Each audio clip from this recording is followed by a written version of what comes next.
Karen from tuppencecoloured.co.uk. Thank you for joining me. This is another one in my series of kinetic cards, and it's a penny spinner card. Very, very easy to make, and if you'd like to stay with me, I'll show you how I did it. So my background card is just a piece of white A4 card, which I've cut in half, but I've cut it lengthways, and I've folded it along the top so that it's opening tenfold rather than opening from at the side. The background for my card is this, and this is one of the cards that is in the This Day Project Life mini card collection, which is something that you can earn from the celebration promotion which is going on at the moment. It's going on until the 31st of March 2015, and you can earn this set here. You can get it for absolutely nothing when you buy £45 worth of goods from Stampin Up. So definitely worth taking a look at. And I am loving Celebration, saving me a fortune.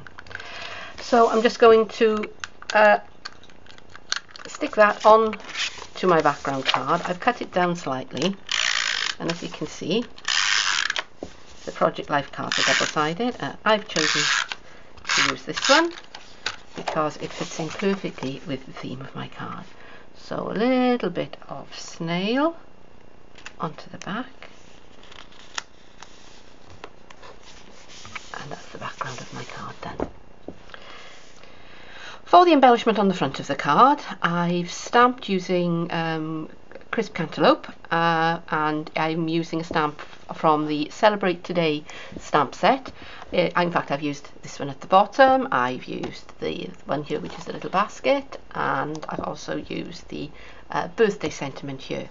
Now these stamps are photopolymer stamps, which means that you can see through them. I've got some masks there. When you're stamping a photopolymer stamp, you really need to pad the background to get a good impression, and particularly when you're using this one in particular can be a bit tricky to stamp because it is such a big area.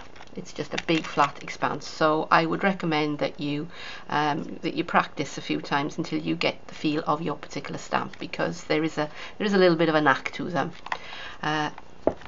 So that's the stamp set I've used, and there is also a coordinating framelits dies set.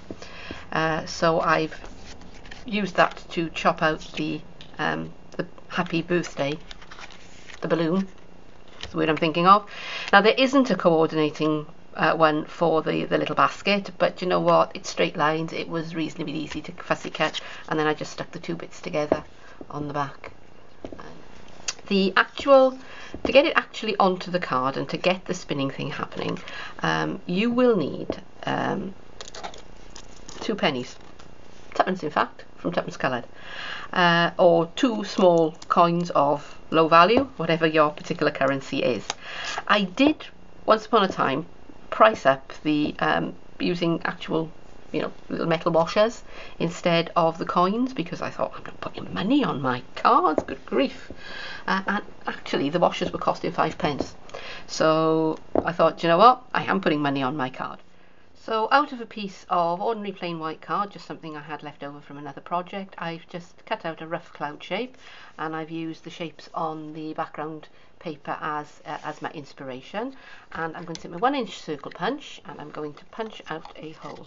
Now I need to make sure that I don't punch through the card in any way, so I'm taking a good look and making sure I'm not too near any of those edges when I punch. And how do you think I know that? There you go. So yeah, almost nicked it in the corner there, but almost is not quite. So I have now got my card, and all my elements are now ready. So with my Stampin' Dimensionals, I'm going to decide which way around I want my card, and I think I want it that way. So I'm going to put my penny in the middle of the hole.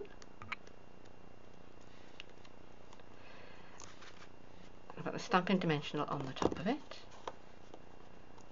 I'm going to try not to run it over, and then my other penny goes on top, so that the two of them now fit in the hole, and that's what is going to wobble backwards and forwards. I've got a spare dimensional here, but I'll put that on the back for now because I am going to need that in a minute.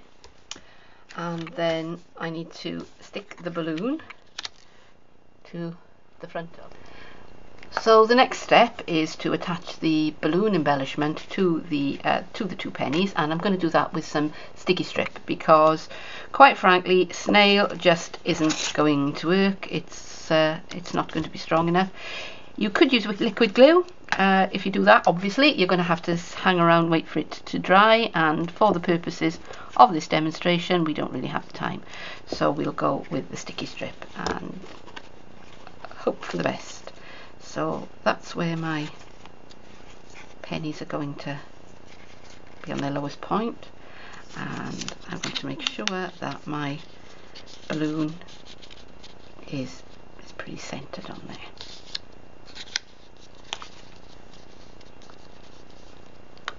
Yeah, and that now will wobble to one side. So to attach it to the card, you're going to need your dimensionals, but you're going to need to at least double them up because you need to have the space for the penny to move around. So we're going to put a few dimensionals on.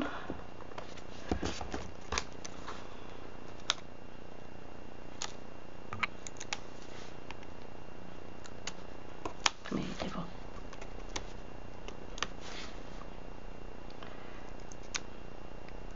And of course, dimensionals never play ball.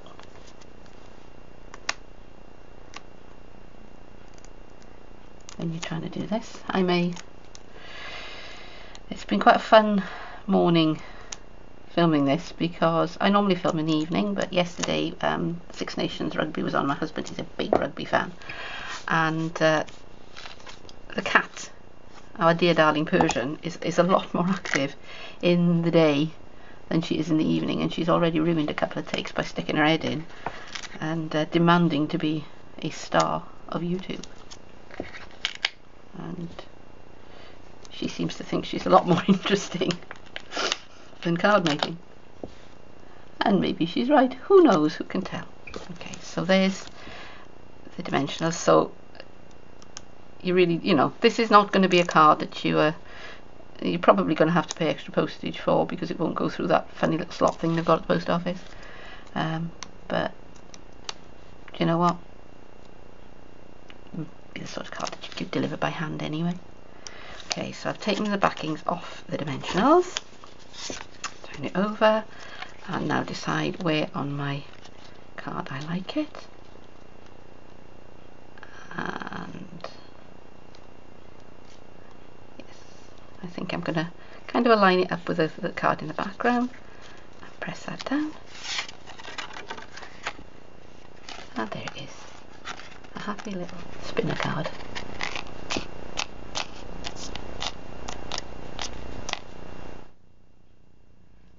And that's it. There it is, happy little spinner card. Nice and easy to make, quick little project. You can get all of the supplies that I've used today. You can get them from Stampin' Up. So contact your Stampin' Up demonstrator. If you don't have a Stampin' Up demonstrator, then my details are, my blog details and the details for my online store are at the bottom of this video. Thank you very much for joining me, and I'll see you next time. Goodbye.